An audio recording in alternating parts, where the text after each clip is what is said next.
हे जे आंबे तुम्हाला दिसत आहेत हे आहेत हापूस आंबे.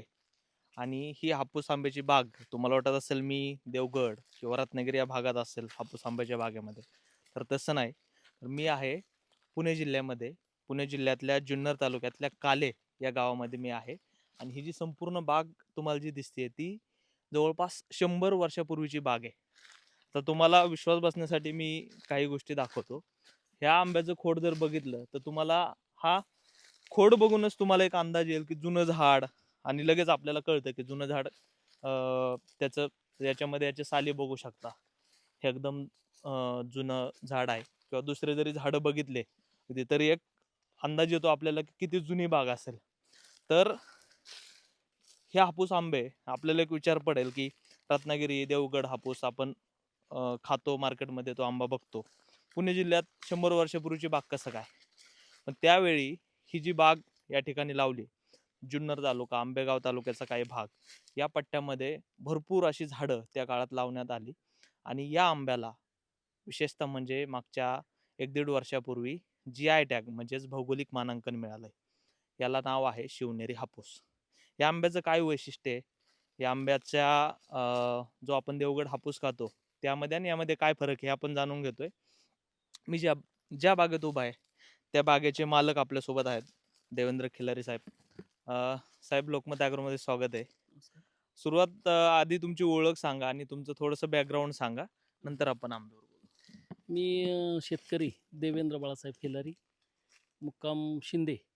आत्ता आपण ज्या बागेमध्ये उभं आहे ती आमचे मामा या बर. ठिकाणी सुनील पानसरे हं. यांची ही बाग आहे. बर. ॲक्च्युली ही यांची लावगड आणि माझी लावगड हं. ही म्हणजे आमच्या दोघांच्या आजोबांनी केलेली लावगड ही 100 वर्षापूर्वीची. म्हणजे साधारण 1925 ते 30 या कालावधीमध्ये यांनी ही हापूस आंब्याची लागवड केलेली. त्यावेळेस पूर्वीच्या काळामध्ये या ठिकाणी हा पूर्ण ड्राय एरिया होता. इथं हं. पाणी फार कमी होतं. त्यानंतर काय करायचं तर एक प्रायोगिक तत्वावरती म्हणजे आम्ही ही सगळी नातेवाईक मंडळी. हं. याच्यामध्ये यांचे आजोबा असतील, माझे आजोबा असतील, बाकीचे ढोले कंपनी जी आहेत, हं. यांनी प्रायोगिक तत्वावरती एक 100-200 झाडं लावण्याचा या ठिकाणी प्रयत्न केला होता. हं. त्या काळामध्ये ही झाडं जोपासताना कावड सिस्टीम जे तुम्हाला आता काही लोकांना समजणार नाही. परंतु त्यावेळेस आमच्या आजोबांनी ते खांद्यावरती पाणी डब्यामध्ये आणायचं आणि ह्या झाडांना घालायचं. हं. हं. आणि अनेक माणसं या ठिकाणी कामं करायची. बर. आणि ही कामं करत असताना खऱ्या अर्थानं त्यावेळेस ही झाडं त्यांनी जगवली. हं. प्रायोगिक तत्वावरती झाडं जगवत असताना हं. खरं तर खूप वर्षाचा कालावधी या ठिकाणी गेलेला आहे. हं. हं. हं. त्याच्यामध्ये हापूस आंबा जगवणं एवढं सोपं नाही. रायवळ बर. आंबा किंवा गावठी आंबा जो म्हणतो आपण, हं. हं. तो लावला तर तो सहज मोठा होतो.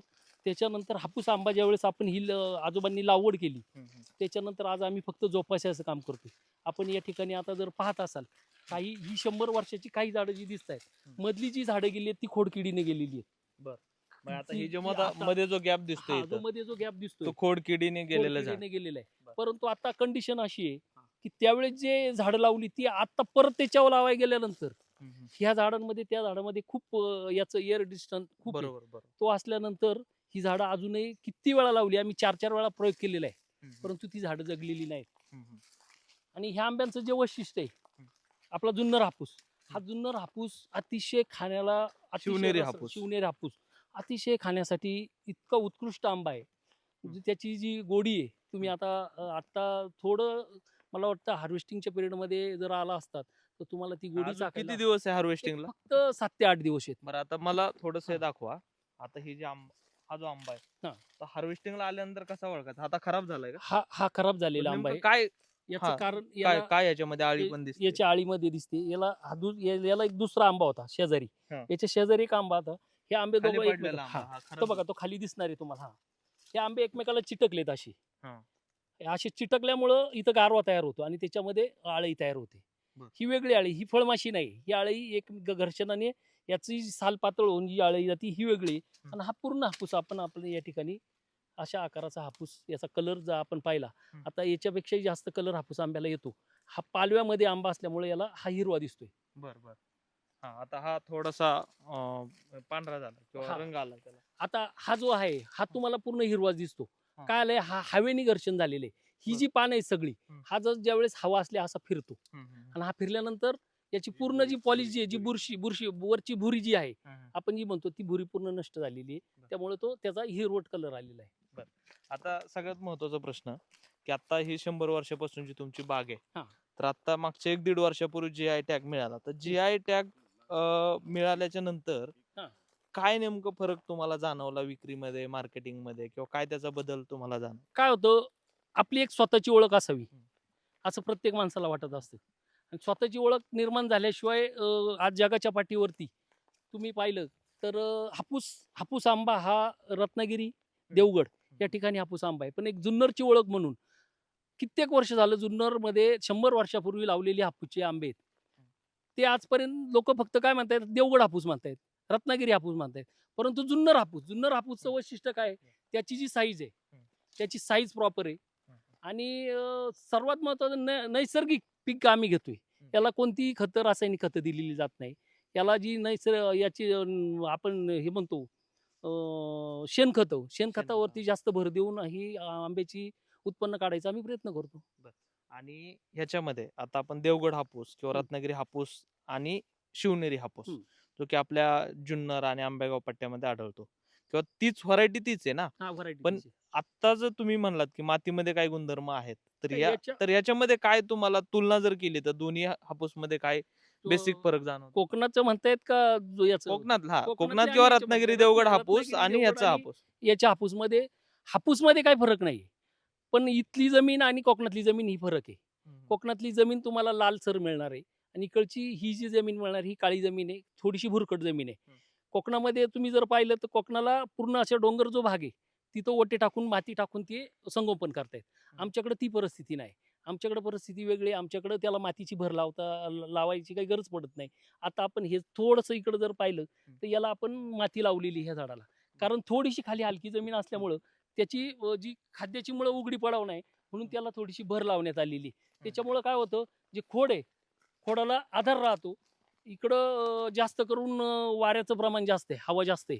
त्यामुळे वादळ जर झालं तर पूर्ण झाड कोलमडू नये म्हणून ही आम्ही आता थोडीशी हे केलेली आहे. मग आता काही चवीमध्ये, वासामध्ये काही फरक आहे इकडच्या आंब्यामध्ये किंवा रंगामध्ये, कलरमध्ये? नाही याच्या कोकणातल्या हापूस आणि याच्यामध्ये चवीमध्ये तुम्हाला काय फारसा फरक वाटणार नाही. हं. चव सेम येते. पण याच्यामध्ये साईजमध्ये मला वाटतं का आपल्याकडचा हापूस हा साईजमध्ये मोठा मिळतो. साईजमध्ये मोठा. साईजमध्ये मोठा बरं. मिळतो तो. आता ह्याची विक्री कुठं होते? साधारण आमची विक्री जास्त करून मुंबई या ठिकाणी क्रॉफेट मार्केटला सुरुवातीच्या काळामध्ये, आजोबांच्या काळामध्ये क्रॉफेट मार्केटला याची जास्त विक्री व्हायची. त्याच्यानंतर एपीएमसी मार्केट वाशीलाचा हे झालं. त्याच्यानंतर वाशीला इथनं बहुतेक माझा अंदाज 99% लोकं वाशी मार्केटलाच माल पाठवतात. तिथंच आम्हाला चांगल्या प्रकारे भाव मिळतो वाशीला. बरं. काय काय रेट असतो साधारणतः डझनाचा? साधारण आता ह्या वर्षी जो आहे रेट तो 600 ते 1200 रुपयापर्यंत डझन? नाही बॉक्स 2 डझनचा बॉक्स. 2 डझनचा. आता त्याच्यामध्ये कसं होतं ग्रेडिंग असते. तुम्ही काय साईजचा माल भरतायत. तुम्ही जर साधारण 300 ग्रॅमच्या पुढचा जर माल बॉक्समध्ये पॅक केला हं. किंवा 400 ग्रॅमचा पॅक केला, तर त्याच्यामध्ये सगळ्यात महत्त्वाचं काय आहे, तर वजनावर साधारण जर पाहिलं, ग्रेडिंग जर व्यवस्थित असेल तर ₹1000 ₹1200 सुद्धा आज रोजी ₹1500 पर्यंत तरी मला अपेक्षित आहे, की आज भाव मिळेल आम्हाला. बरं. आणि दुसरा एक मुद्दा जर मी मगाशी विचारलं की हं. GI मुळे याच्या रेटमध्ये काही फरक तुम्हाला जाणवला का? किंवा काही मार्केटिंगमध्ये, एक्सपोर्टमध्ये काय? नाही अजून तर GI मुळं काही रेटचं एवढे वाटत नाही. एवढा फरक पडलेला नाही. परंतु नक्की त्याचा फायदा आम्हाला नक्की होणार आहे. कारण GI नामांकनामुळं भविष्यामध्ये एक्सपोर्ट जर म्हटलं तरी जुन्नरवरनं सुद्धा माल एक्सपोर्ट होऊ शकतो. नक्कीच त्याच्यामुळे शेतकऱ्याला फार आनंदाची बातमी आहे. आता सगळ्यात महत्वाचं या वर्षी कोकणामधले जे उत्पादन आहे ते 80% जवळपास कमी झालंय. हं. 20%च उत्पादन आहे आणि एक्सपोर्ट पण बंद झालं. म्हणजे बंद दोन्ही पण प्रॉब्लेम शेतकऱ्यांना आले. तर तुमच्या या परिसरामध्ये आता कोकण हा तो खालचा पट्टा खालचा राहिला. हा आपण जुन्नर मधला शिवनेरी हापूसचा विचार केला तर या उत्पादनामध्ये काय तुमचा एक अंदाज आहे? कमी आहे, व्यवस्थित आहे काय? नाही जुन्नरमध्ये सुद्धा आमच्या शिवनेरी हापूस जो आहे, जुन्नरमध्ये सुद्धा खूप प्रमाण घटलेलं आहे. हं. दरवर्षीप्रमाणे जो आम्हाला आंबा यायचा, हं. एका झाडाला साधारण जी फळं यायची त्याप्रमाणे यावर्षी खूप प्रमाण घटलेलं आहे. साधारण 50%च्या वरती जरी म्हटलं, म्हणजे घटलेलं आहे प्रमाण. त्यामुळं यावर्षी रेट नक्की मिळेल याची आम्हाला खात्री आहे. आता दरवर्षीचं हार्वेस्टिंग तुमचं मे एंडला वगैरेच होतं? हा मे एंडिंग मे नाही आमचं 25 मेलाच्या हार्वेस्टिंग सुरू होतं. हा मेला 25 मेच्या पुढंच हार्वेस्टिंग चालू होतं आमचं. आता सगळ्यात बेसिकली एक मुद्दा आहे की कोकणातला हापूस संपत आलाय हम्म. ऑलमोस्ट, आणि तुमचा अजून झाडालाच आहे, अजून झाडालाच आहे. हार्वेस्टिंग सुरू झालं नाही. हं. तर मग कोकणातला हापूस संपल्यानंतर तुमचा मार्केटमध्ये येतो असं हो काय? हो पूर्ण कोकणातला माझा आता फक्त 5% माल शिल्लक राहतो. त्याच्यानंतर आमचा हापूस चालू होतो आणि एकदा जुन्नर चालू झाल्यानंतर जो कोकणातला हापूस जो आहे चव सेम आहे. नाही वेगळी काही नाही. एखादा एखादा पर्सेंटचं 0.% मध्ये फरक पडेल. परंतु एकदा जुन्नर हापूस चालू झाला का लोकं जुन्नर हापूसच खातात. हा हा हे जुन्नरचं एक नाव आहे. आणि अजून एक शेवटचा प्रश्न, की हा जो हापूस आंबा आहे, हम्म.